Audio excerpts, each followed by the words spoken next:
புதிய தலைமுறை நேயர்களுக்கு வணக்கம். லவ் மேரேஜ் படத்தோட டீம் நம்ம கூட இருக்காங்க. அவங்ககிட்ட பேசலாம். வணக்கம். வணக்கம். 3 பேருக்குமே வணக்கம். நான் இந்த இன்டர்வியூ விக்ரம் சார் கிட்ட இருந்து ஸ்டார்ட் பண்ணலாம்னு ஆசைப்படுறேன். ஏன்னா 2012 கும்கில இருந்து ஒரு ஜேர்னியை ஸ்டார்ட் பண்ணி கிட்டத்தட்ட சக்ஸஸ்ஃபுல்லாக நிறைய படங்கள் பண்ணியிருக்கீங்க. இந்த படம் லவ் மேரேஜ் எப்படி ஸ்டார்ட் ஆச்சு? லவ் மேரேஜோட ஸ்டார்டிங் பாயிண்ட் எங்கேருந்து ஆரம்பிச்சிருக்கோம்? ஸ்டார்டிங் பாயிண்ட்னா டைரக்டர் பிரியன் தான், சண்முக பிரியன். அவர் இந்த ஸ்கிரிப்ட் புக் எடுத்துகிட்டு வந்தார், கதை சொல்ல ஆரம்பித்தார். நரேட்லாம் எனக்கு ரொம்ப கஷ்டமாக இருக்கும் சார் அப்படின்னு சொன்னாங்க. சொல்லுங்கள், நான் அது இது பண்ணிக்கிறேன் அப்படின்னு சொல்லிட்டு கேட்டேன். பிடிச்சிருந்துச்சு ஐடியாவே. தென் ஸ்கிரிப்டை படித்தேன். இப்படிப்பட்ட ஒரு படத்துக்கு என்னென்ன எலிமெண்ட்ஸ் இருக்கணுமோ அது எல்லாமே இருந்துச்சு. ஸோ அது ரொம்ப பிடிச்சிருந்துச்சு. இந்த மாதிரி படம் நான் ஆக்சுவலி இந்த மாதிரி படம்னா ஃபர்ஸ்ட் டைம் பண்ணுறேன்னு வச்சுக்கலாம். இந்த இந்த சாயலில் வேற ஏதாவது படம்னா லைக் ஒரு ஒரு ஃபேமிலி, ஒரு காமெடி, என்டர்டெய்னர், அந்த மாதிரி விஷயங்கள் எல்லாமே கலந்த ஒரு விஷயமா இருக்குன்னா மேபி ஒரு 1-2 படம் பண்ணியிருப்பேன்னு நினைக்கிறேன். பட் இது பை இட் செல்ஃப் ஒரு ஃபர்ஸ்ட் டைமாக பண்ணுறேன். அண்ட் என்னோட கேரக்டர் ரொம்ப பிடிச்சிருந்துச்சு. ட்ரைலர் பார்த்தேன். ட்ரைலரே பயங்கர பண்ணா இருந்துச்சு. தேங்க்யூ. சாரோட பெர்ஃபார்மன்ஸ்ல ரொம்ப நல்லா இருந்தது. ஸோ படம் ஒரு லவ் காமெடி படம் தெரியுது. படம் எப்படி வந்திருக்கு? போன மாசம் வரைக்கும் நல்லா வந்திருக்குன்னு சொல்லிட்டு இருந்தேன். நல்லா இருக்கு. கான்ஃபிடென்ட் வந்துருச்சு. ஆமா, அது நல்லா தான் இருக்குல இருந்து இப்போ சூப்பரா இருக்குன்னு சொல்ற கான்ஃபிடன்ஸ் வந்திருக்கு. ஆர்ஆர் பார்த்ததுக்கு அப்புறம் இன்னொரு எக்ஸ்ட்ரா கான்ஃபிடன்ஸ் சார். சூப்பர்னு சொல்றதுக்கான தைரியம் போஸ்ட் ரெக்கார்டிங் ஷான் சாரோட ஒர்க் அண்ட் மேஜிக் செம்மையா வந்திருக்கு. அடுத்ததான் ஹீரோயின் மேம். படத்துல எப்படி மேம் நீங்க எப்படி கனெக்ட் ஆனீங்க? படத்துலையா? ஸோ இது இந்த ஒரு கேரக்டர் எல்லார் வீட்லேயும் பார்த்துருப்போம். ஒரு வெரி ஒபீடியண்ட்டாக, ஒரு இன்ட்ரோவர்ட்டடாக ஒரு பொண்ணு மாதிரி. ஸோ அவளுக்கு ஒரு மேரேஜ் இது வந்ததுன்னா எப்படி ஹவ் வில் ஷி ரியாக்ட் தான் இந்த ஹோல் மூவி. ஸோ அது கேட்டப்போ எனக்கு அதான் தோணுச்சு. Like it felt very relatable. Okay, எல்லார் லைஃப்லேயும் இந்த மாதிரி யாரோ ஒருத்தவங்க இருப்பாங்க. ஆர் மேபி ஒரு சுச்சுவேஷன்லேயே நீங்களே அந்த மாதிரி ஆயிருப்பீங்க. So that point was very relatable. So அதை பார்த்துட்டு I thought okay let me try. இந்த படத்துல ஒரு பாட்டில் நான் ஒரு ரெஃபரன்ஸ் பார்த்தேன். விஜயகாந்த் சாரோட ஒரு சலூன் அப்படின்னு சொல்லிட்டு இருந்தேன். அது என்ன ரெஃபரன்ஸ்? அதை பத்தி ஏதாவது சொல்லுங்க. இல்லை, அது ஆசை தான். நம்ம நிறைய 90s பிறந்ததுனால நம்ம அந்த மாதிரி பெயிண்ட்ல இந்த ஹோர்டிங்ஸை பார்த்து பழகி இருக்கோம். நான் சின்ன வயசுல ஹேர் கட் பண்ண போகும்போது விஜயகாந்த் சாரோட ஃபோட்டோ, ரஜினி சார் ஃபோட்டோஸ்லாம் வச்சு சலூன் நம்ம பார்த்துருக்கு. பெயிண்ட் பண்ணிப்பாங்க. கீழே பெயிண்ட் பண்ணரோட பேரும் ஒரு அழகான ஒரு ஃபாண்ட்ல இருக்கும். அதெல்லாம் நம்ம பார்த்து வரும்போது கொஞ்சம் ரஸ்டிக்கா ஒரு விஷயத்த பண்ணலாம். அதே ஒரு கேரக்டர் டெபிக் பண்றதுக்காக பண்ற விஷயங்கள் தான் எல்லாமே. ஓகே. சில பேர் அங்கேயே ஸ்டக் ஆயிடுவாங்க. எனக்கு என் அண்ணெல்லாம் அப்படிதான் அங்கேயே ஸ்டக் ஆவார். இதுக்கு மேல அடுத்த ஜென்ரேஷன் பாட்டே கேட்க மாட்டாங்க. அந்த மாதிரி ஸ்டக்கான ஒருத்தர் லைஃப்ல எங்க முடிவு வெட்டுவாரு, எந்த ஹோட்டல் போவாரு, வேர்லி ட்ரிங்க், வேர்லி வாக், அந்த மாதிரி விஷயம் இருக்கு இல்லைங்களா? அதுக்காக நான் ராம்ன்ற கேரக்டர் விஜயகாந்த் சாரோடய நிக்க வச்சிட்டேன். இந்த டீம்லயே சார் தான் சீனியர். ஆமா. எப்படி சார் எப்படி ஷூட்டிங் ஸ்பாட் எப்படி ஹேண்டில் பண்ணீங்க? சார் எப்படி இருப்பாரு? அது ஒரு இமேஜ் எனக்கும் அப்படி இருந்துச்சு. எனக்கும் அந்த பயம் இருந்துச்சு அவர் அப்ரோச் பண்ணும்போது. அப்புறம் ஷூட்டிங் ஃபர்ஸ்ட் டே கூட எனக்கு அந்த பயம் இல்லாத அளவுக்கு அவர் பார்த்துக்கிட்டாரு. அவர் பார்த்துக்கிட்டாருன்னு நினைக்கிறேன். நான் கம்ஃபர்டபுளா வச்சுக்கிறது. பிகாஸ் டெபியூவா நம்ம வரும்போது நம்ம என்னெல்லாம் ஃபேஸ் பண்ண நிறைய டெபியூஸ் கூட ஒர்க் பண்ணிருக்காரு அவர் தெரியும். நான் ஆனந்த் சங்கர் சார்ட்ட ஒர்க் பண்ணியிருக்கேன். ஸோ அவரோட டெபியூமே சார் தான். ஸோ ஹவ் இட் ஒர்க்ஸ்ன்றது அவருக்கு கண்டிப்பா தெரிஞ்சிருக்கும். ஸோ ஹி மேட் ஷுர் இவன் கம்ஃபர்டபுளா இருந்தாதான் ஒழுங்கா ஷூட் பண்ணுவான். அவர் புரிஞ்சுக்கிட்டு என்னை கம்ஃபர்டபுளா வச்சுக்கிட்டாரு. பிகினிங்லேயே பிஃபோர் த ஷூட்டே அதை கம்ஃபர்டபுளா வச்சுக்கிட்டாரு. ஓகே, அது ரொம்ப கம்ஃபர்டபுளா இருந்துச்சு, ஈஸியா இருந்துச்சு. நைஸ். சார், நீங்க இப்போ பொன்னியின் செல்வன் மாதிரி பெரிய ஸ்டார் காஸ்ட் உள்ள படங்கள் ஒர்க் பண்ணியிருக்கீங்க, பெரிய ஆர்டிஸ்ட் கூடலாம் ஒர்க் பண்ணியிருக்கீங்க. ஸோ அங்கே ஒர்க் பண்ணிட்டு ஒரு சின்ன குரூவோட நீங்கள் ஒர்க் பண்ணுறது அதுலேயும் இப்போ ஒர்க் பண்ணியிருக்கீங்க. ஸோ இந்த ரெண்டுத்துக்குமான டிஃபரன்ஸாக என்ன பார்க்குறீங்க? எக்ஸ்பீரியன்ஸ் தான். ஐ திங்க் அங்கே அது பிஎஸ்ல அதோட செட்டப்பே வேற. அது வேற ஒரு பீரியடு, அந்த ஒரு இதில் இருக்கிறதுங்கிறது அவங்க எல்லாருமே அந்த ஒரு கேரக்டருக்குள்ளாரே இருக்கணுங்கிற ஒரு கட்டாயம் இருந்துச்சு. இங்கே இது ஒரு ஃபேமிலி ஆட்டம். அங்கே மனுஷருக்கு பயந்துக்கிட்டே இருக்கணும். நாங்கள் சடனாக இது சொல்லுவாங்க, இல்லை குதிரையை கூட்டிகிட்டு அது மேலே ஏறி வந்துருங்க, ரைட் பண்ணிட்டு வந்துருங்க அப்படின்னு சொல்லுவாங்க. ஸோ அது கம்ப்ளீட்டாக டிஃப்ரெண்ட்டான ஒரு இது ரெண்டையும் கம்பேரே பண்ண முடியாது. அதிபேந்திர பல்லவனா இருந்து அதான் அது இதுக்கும் அதுக்கும் கம்பேரிசனே இல்லை. ஏன்னா அது கம்ப்ளீட்டாக மைண்ட் செட்டே வேற மாதிரி இருக்கும். அது ஒரு மாதிரி டென்ஷன்லேயே எல்லாம் ஓடிக்கிட்டு இருக்கும். இங்க இந்த டென்ஷனே இல்லை, ஜாலியா இருந்துச்சு ஷூட்டிங். ஃபன்னா போயிட்டு இருக்கு. மேம் உங்களோட கேரக்டர் நேம் என்ன? படத்துல உங்களோட கேரக்டருக்கு எந்த அளவுக்கு ஸ்பேஸ் இருக்கு? என்னோட கேரக்டர் பேரு அம்பிகா. அம்பிகா. படத்துல எவ்வளோ ஸ்பேஸ்னா கண்டென்ட் வைஸ் கண்டென்ட் வைஸ் அடிக்கிறீங்களே ட்ரைலர்ல பார்த்தோமே. ஓகே. அது எதுக்கு அது அப்படி பண்றேன்னு நீங்க படம் சினிமா பார்க்கும்போது தெரியும். போய் பார்க்கணும். பட் எவ்வளோ ஸ்பேஸ் ஆக்குபை பண்ணியிருக்குன்னா லைக் யூஸ்வலாக சிங்கிளாக இருக்கிறவங்க ஃபர்ஸ்ட் டைம் யாராவது மேரேஜ் இதுக்காக வீட்டுக்கு வந்தால் அந்த வீட்டில் ஒரு இன்ட்ரோவர்ட் பொண்ணு எல்லாமே மீன் ஃபேமிலி சொன்னது எல்லாம் கேட்டுட்டு வளர்ந்த பொண்ணு. இவங்களுக்கு ஃபர்ஸ்ட் டைம் யாராவது ஒரு பொண்ணு பார்க்குற இது மாதிரி வந்தாங்கன்னா அவள் எப்படி பிஹேவ் பண்ணுவான், எப்படி ரியாக்ட் பண்ணுவாங்கிறது தான் இந்த ஸ்டோரியே. ஸோ அதில் என்னோட இது வந்துட்டு வெரி ஷையாக நான் நிறையா பேச மாட்டேன். ஸோ அந்த மாதிரியே ஸ்டோரி ஃபுல்லாகவே கொண்டு போயிருக்கு. ஸோ ஸ்பேஸ் பார்த்தீங்கன்னா யூஸ்வலாகவே இப்படி தான் இருக்கும். லைக் எல்லாருமே என்னை சுற்றி எல்லாருமே ஃபன்னாக இது பேசிட்டு எல்லாம் பண்ணிட்டு இருப்பாங்க. பட் நான் மட்டும் வெரி ஷையாக ஓகே எவ்வளோ வேணுமோ அவ்வளோதான் பேசுவேன். அந்த மாதிரி ஒரு அடக்கமான அடுத்த ஒரு சின்ன கேம் செக்மெண்ட் மட்டும் போகலாம். ஓகே, இந்த கேம் செக்மெண்ட்டுக்கான பேரு எக்ஸ். எக்ஸ்னா இப்போ நான் ஒரு கொஷின் கேட்பேன். ஸோ அந்த கொஷினுக்கு 2 பேரை பற்றி நீங்கள் சொல்லணும். ஓகேவா? ஃபர்ஸ்ட் கொஷின், ஷூட்டிங் ஸ்பாட்டில் 2 பேரில் யார் ஃபன்னு ரொம்ப ஃபன்னான பர்சன் 2 பேரில்? டெஃபினெட்லி ஏதாவது ஒரு இன்சிடென்ட் சொல்லுங்கள். ஓகே. ஒன்று இப்படி காட்டணும், ஆறு இப்படி காட்டணும், இல்லை 2 பேரும் ஃபன்னுன்னா இப்படி காட்டிடலாம். ஓ இங்கேயும் காட்டலாமா? இங்கே காட்டலாம். ஓகே. 2 பேரும் பண்ணா அவ சொல்லுங்க. இந்த இன்சிடென்ட் சொல்லலாம். ஐ திங்க் இவங்க கொஞ்சம் பிராங்க் பண்ணிட்டே இருப்பாங்க செட்ல. பிராங்கா? ஆமா, பிராங்க்னா ரொம்ப பெருசா ஒன்றும் இல்லை, ஜஸ்ட் போயிட்டு சொல்லிட்டே இருப்பாங்க. அவங்க இப்படி சொன்னாங்க பாரு, போய் கேளு பாரு, அப்படிலாம் சொல்லிட்டே இருப்பாங்க. ஸோ அந்த மாதிரி சின்ன சின்னதா ஏதாவது சொல்லி விட்டுருவீங்களா? இவங்க டவுட் வந்து கேட்பாங்க, ஏதாவது ப்ராப்ளமா, பெர்ஃபார்மன்ஸ் இது இஷ்யூ இருக்கா? இப்போ வரைக்கும் எனக்கு எது இஷ்யூ இல்லையே. அவங்க எதுவும் கேட்காம போயிடுவாங்க. அப்புறம் தான் இப்பதான் தெரியுது இருக்கு ஏன் கேட்டிருக்காங்கன்னு. யார் சொல்லி ஆமா அந்த மாதிரி பண்ணுவாங்க. அண்ட் ஐ திங்க் சார் வந்து ஞாபகம் வரலாம், ஸ்கிப் பண்ணிடலாம். இல்ல பரவாயில்ல, நான் வெயிட் பண்றேன், நீங்க சொல்லுங்க. சார் அண்ட் டிஓபி சார் கூட நிறைய இது பண்ணுவாங்க. So the whole point of the conversation will be like ஹீரோவை அழகா காமிக்கிறாங்களா இல்லைன்னா ஹீரோயினை அழகா காமிக்கிறாங்கிறது தான். ஸோ அந்த ஒரு டிஸ்கஷன்ல ரொம்பவே it was fun in the set between DOP sir and DOP வந்து அக்யூஸ் பண்ணப்படுவாரு.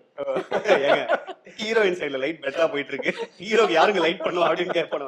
அவர் ப்ரூவ் பண்ணுவார் இல்லையா, நான் ஹீரோக்கு தான் நான் பண்ணிட்டு இருக்கேன்னு பாரு. யாரு வந்து ரொம்ப பஞ்சுவாலிட்டி, மோர் பங்க்சுவலா? ஓகே, நான் ஆக்சுவலா நான் பார்த்தது இல்லையா உங்களோட சிங்க் ஆச்சா? இல்ல தெரியலையே. ஓகே, தெரியலையே. யார் வந்து ரொம்ப ஸ்ட்ரிக்ட் ஷூட்டிங் ஸ்பாட்ல? 2 பேருமே இல்ல. 2 பேருமே இல்ல. ஸோ சொன்ன மாதிரி டைரக்டர் அண்ட் ஹிஸ் டீம் ஃபுல்லாக ஜாலியாக டென்ட் ஃபீல் லைக் என்ன சொல்கிறது ஒரு ஷூட்டிங் செட் மாதிரி ஃபீல் இல்லை. அங்கே வெரி ஃபன்னாக ஒரு ஃப்ரெண்ட்ஸ் கூட ஒரு கொலாபரேட்டிவ் எஃபர்ட் மாதிரி இருந்தது. The whole process was like that. So அந்த இதில் ஸ்ட்ரிக்ட்னு எனக்கு தோணவே இல்லை. And like working with an actor like sir is like a very I was scared initially. But நான் ஆக்சுவலாக சீன்ஸ் பண்ணும்போது it was extremely comfortable to work with him. So அந்த இதில் 2 பேருமே it was very very nice to work with. Set எப்பவுமே வந்து ரொம்ப பரபரப்பாக தான் இருக்கும். நீங்கள் ஷூட்டிங் ஸ்டார்ட் பண்ணதுலேருந்து 2 பேரில் யார் அதிக டென்ஷனாக இருப்பா? டென்ஷனாக இருக்குதா? ஐ திங்க் ஏன் சார் வந்து ரொம்ப சில்லாக தான் இருந்தாங்க. I think because his team மேலே அவ்வளோ கான்ஃபிடென்ஸ் அண்ட் பாரத் இறக்கி வச்சுட்டு இருப்பாரு எல்லாமே. ஆமாம், he was completely chill. I think but Vikram sir வந்து ஓகே இதில் எப்படி பண்ணுறது ஆர் என்னோட சீன்ஸ் வரும்போது எப்படி பெர்ஃபார்ம் பண்ணுறது அது மேலே ரொம்ப கான்சென்ட்ரேஷன் இருக்கிறதுனால I think he was a little antsy about okay இப்படி பண்ணலாமா அப்படி பண்ணலாமான்னு சொல்லிட்டு வில் பி டிஸ்கஸிங் ஸோ அது கம்பேரிட்டிவ்லி சே இண்டஸ்ட்ரியில் சாரோட வீட்டு சாப்பாடு வந்து ரொம்ப ஃபேமஸ், ரொம்ப ரொம்ப வருஷமா. செட்டில் யார் ஃபுட்டி? ஆக்சுவலாக ரெண்டு பேருமே போயிருக்காங்க. எனக்கு ஒரு வாட்டி கூட கேட்டதில்ல, ஒரு வாட்டி கூட கூட்டிட்டு போனதில்லை எங்கேயும். இண்டஸ்ட்ரிக்கே வந்து அவங்க வீட்டு சாப்பாடு ரொம்ப ஃபேமஸ். நான் இல்ல சார், இவங்க இப்போதான் veg எனக்கு sir. தெரியுது. Veg sir, இவங்க என்ன சார் செஞ்சு போட்டது? ஷூட் பண்ணது கோபியில. So, ஆமா. நீங்க சொல்லிதான் எனக்கு இப்போ தெரியுது. தெரியுது. ரெண்டு பேருமே போன உடனே Actually, கேளுங்க. இது ஃபீஸ்ட் வைக்கும்போது அவங்க Feast இல்ல. வைக்கும்போது இவங்க வெஜ் சார். ஆ. நம்ம மட்டன் பிரியாணில சார் வச்ச ஃபீஸ்ட். சார் வீட்டுல தான் மட்டன் பிரியாணி வந்துச்சு. Whole group. அடுத்து சார் ஏதோ சொல்றாங்க அட்லீஸ்ட் ஒரு ரைஸோ ஏதாவது கொண்டு வந்திருக்கலாம் இல்லையா, அட்லீஸ்ட் ராய்த்தா கொடுத்துருக்கலாம். அட்லீஸ்ட் மட்டன் பிரியாணில ரைஸே சாப்பிட்டுருக்கலாம். அதேதான். இப்போ நான் அடுத்து விக்ரம் சார் கிட்ட வரேன். சார் ஆக்சுவலி வந்து உங்களோட கிராண்ட் ஃபாதர் ஒரு லெஜண்ட், அப்பா பெரிய ஸ்டார். பொதுவாக என்ன சொல்லுவாங்க அப்படின்னா, ஒரு நெப்போ கிட் அப்படி இருந்தால் ஈஸியாக சினிமாவில் சான்ஸ் கிடச்சிரும் அப்படின்னு சொல்லிட்டு ஒரு டாக் இருக்கும். ஆனால் அது வந்து நிஜமாவே ஒரு பெரிய ப்ரெஷர். ஒரு சாதாரணமாக நீங்கள் பிளைண்டாக உள்ளுக்குள்ளே நீங்கள் வந்து ஒரு வாய்ப்பு தேடுறதை விட நீங்கள் வந்து ஒரு செலிபிரிட்டி கிட்டாக இருந்தீங்கன்னா பெரிய ப்ரெஷர் இருக்கும். அந்த ப்ரெஷர் எப்படி சார் ஹேண்டில் பண்ணுறீங்க நீங்கள்? ஏன்னா ஜெயிச்சாக வேண்டிய கட்டாயம் இருக்கும், நிறைய விமர்சனங்கள் வரும், அதெல்லாமே ஹேண்டில் பண்ணணும். அட் த சேம் டைம் நீங்கள் வந்து உங்களுக்கான ஸ்கிரிப்டை சூஸ் பண்ணணும், அதுக்கான அவுட்புட் கொடுக்கணும். இவ்வளோ விஷயங்களை எப்படி ஹேண்டில் பண்ணுறீங்க? இப்போ நீங்கள் சொல்கிற அந்த விஷயத்தை பற்றி நான் எதுவும் ஜாஸ்தி யோசிக்கிறது இல்லை. நம்மளோட வேலையை கரெக்டாக செய்கிறோமான்னு பார்ப்பேன். சூப்பர். தாத்தா தாத்தா சம்பாரிச்ச விஷயம் தான் இது எல்லாமே. அதுக்கப்புறம் அப்பா, அப்போ நான் இப்போ நான் பண்ணுறேன்னா இது வந்து யதார்த்தமாக எடுத்துக்கிறது இல்லை. இதெல்லாம் வந்து கஷ்டப்பட்டு வந்த ஒரு விஷயம். அதுக்கான ஒரு மரியாதை இருக்குது, அதுக்கான ஒரு பொறுப்பு இருக்குது. ஆனால் வீட்டில் யாரையும் ஃபோர்ஸ் பண்ணல. அப்போல்லாம் அப்பாவுக்கு தெரியாது நான் நடிப்புள்ள வரப்போகிறேன்னு. நான் டைரக்ஷன் சைடில் போயிட்டு இருந்தேன். பட் டைரக்ஷன் சைடில் இருந்து தென் ப்ரொடக்ஷனில் இருந்து ஒரு 2.5 years அது உள்ளே இருந்ததுக்கப்புறம் நானாக முடிவு பண்ணி I came into acting. So I took the hard road. எனக்குன்னு யாரும் வந்து ஆப்பர்ச்சுனிட்டிஸ் அதெல்லாம் கொடுக்கல. நானாக போய் தேடி பிரபு சாலமன் சாரோட ஆரம்பித்து என்னோட பயணம் போயிட்டுருக்கு. நீங்களே தான் உங்களுக்கான வாய்ப்பு நானே தான் தேடி எடுத்துக்கிட்டேன். இது எனக்காக யாரும் வந்து லான்ச் வெஹிக்கிள் அந்த மாதிரி எதுவுமே கொடுக்கல. ஸோ அதனால இது வரைக்கும் எனக்கு அந்த மாதிரி கேள்விகள் யாரும் எனக்கு கேட்டதில்லை. இந்த நெப்போ இந்த மாதிரி விஷயங்கள் எனக்கு வந்ததில்லை. ஏன்னா என்னோட வேலைக்கு நான் கரெக்டாக இருக்கேன். உங்களோட ஒரு 13 வருஷம் ஜேர்னி பார்க்கும்போது நீங்கள் நிறைய முக்கியமான படங்களில் நிறைய பெரிய ஆர்டிஸ்ட் கூட சேர்ந்து ஒர்க் பண்ணியிருக்கீங்க. ஸோ ஒரு சின்ன ஒரு ரீகால் செக்ஷன் ஒன்று வைக்கலாம். ஸோ இந்த ரீகால் செக்ஷனோட பேர் எப்படின்னா, ஒன் வேர்ட் கன் வேர்டு. நான் ஒரு பேர் சொல்லுவேன். ஸோ அந்த பேரில் வந்து ஒரு வார்த்தையில் அவங்கள பற்றி நீங்கள் டிஃபைன் பண்ணணும். ஓகே. பிரபு சாலமன் சார். பிரபு சாலமன் சார் டெடிகேஷன். அவரோட எடுக்கிற கதைகள் அதோட களத்தை பார்த்தீங்கன்னா ரொம்ப கம்ப்ளீட்டாக டிஃப்ரெண்ட்டாக இருக்கும். அது வந்து இது யோசித்து அதை வந்து எக்ஸிக்யூட் பண்ணுறதுங்கிறது ஒரு பெரிய விஷயம். அதுக்கான டெடிகேஷன் அவர் ஃபுல்லாக அது உள்ளார இருப்பார். அப்போ தான் வந்து மித்தவங்களும் அது உள்ளார எடுத்துகிட்டு போக முடியுங்கிற ஒரு விஷயத்துக்கு நிச்சயம் உதாரணமாக இருப்பார். Lal sir. Lal sir parade வாங்கினவர் உங்களை. அதான் இல்லை, அவர் ப்ரெசன்ஸ் தான் சொல்லணும். அவரோட ப்ரெசன்ஸ் வந்து இப்போ உங்களுக்கு அந்த அந்த அந்த படத்தில் அவர் வர கேரக்டருக்கு எந்த அளவுக்கு ப்ரெசன்ஸ் இருக்கோ அது உண்மையாகவே இருக்கும் அவர்கிட்ட. அதனால தான் வந்து காஸ்டிங் கரெக்டாக பண்ணியிருக்கோம் அப்படின்னு அது பேசிக்கிட்டே இருப்போம். தமிழும் நானும் இந்த டைரக்டர் தமிழரசன் சொல்லிக்கிட்டே இருப்பார். சார் லாலுக்கு சார் கிடச்சதுல பெரிய இது சார். நான் வந்து அவரை நீங்கள் சும்மா அவங்க வந்து நிற்க வச்சாலே எங்கள் பரேடுக்கு ஒரு மாதிரியாக தான் இருக்குது. ஸோ ப்ராப்பர் அவரோட ப்ரெசன்ஸ் தான் பயங்கரமான ஒண்டர்ஃபுல் ஆக்டர். அவரோட வாய்ஸ் நிறைய படத்தில் பெரும்பாலும் லாட் ஆஃப் தமிழ் மூவிஸில் அவரோட ஒரிஜினல் வாய்ஸ் வரும். நிறைய இடத்துல யூஸ் பண்ண மாட்டாங்க ஏன்னா அந்த உச்சரிப்புக்காக. பட் அப்படி இருந்தும் பயங்கரமாக இருக்கும். அடுத்ததாக டானாக்கரன் டைரக்டர் தமிழ் சார். தமிழில் அவரை சும்மா வீம்புக்கு நடிகர்னு கூப்பிடுவேன் அவரை. ஏன்னா படம் டைரக்ட் பண்ணதோட நடிச்சது ஜாஸ்தி பண்ணியிருக்காரு டானாகாரனுக்கு அப்புறம். ரொம்ப ரொம்ப கைண்ட் அவர். ஐ திங்க் அவரோட கேரக்டர் தான் அந்த அறிவு கேரக்டர். ஐ திங்க் ரொம்ப ஷார்ட் டைம்ல நிறைய பார்த்த ஒரு ஆள். ஸோ அந்த அனுபவத்தை வந்து அப்புறம் அவர் அப்படியே சேஞ்ச் ஆகிருக்காருன்னு நினைக்கிறேன். இது இவ்வளோ விஷயங்கள் லைஃப்பில் பார்த்தது நிறைய அப்சர்வ் பண்ணியிருக்காரு. அதை எடுத்துகிட்டு வந்து எப்படி எப்படி சார் நீங்கள் போலீஸ் ஆனீங்க அப்படின்னு கேட்டால், இல்லை சார் அந்த டைமில் ஒரு கட்டாயத்துக்காக ஆகிட்டேன் சார், நான் ஸ்போர்ட்ஸில் இருந்தேன், பாஸ்கெட் பாலில் இருந்தேன், அப்படியே போலீஸ் இது வந்துச்சு, அப்படியே ஆகிட்டேன் அந்த டைமில். ஏன்னா அதுக்கப்புறம் அங்கேருந்து வந்து வெற்றி சார்கிட்ட சேர்ந்து அதுக்கப்புறம் இங்கே வந்து டிரெக்ஷன்லாம் பண்ணும்போது ஒருத்தர் அவ்வளோ உள்வாங்கியிருக்காரு, லைஃப்பில் அவ்வளோ விஷயங்கள் பார்த்துருக்காரு.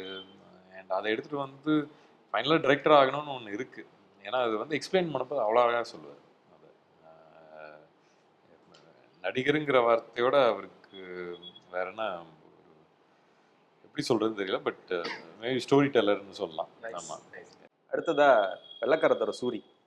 சூரி பட்டாஸ்.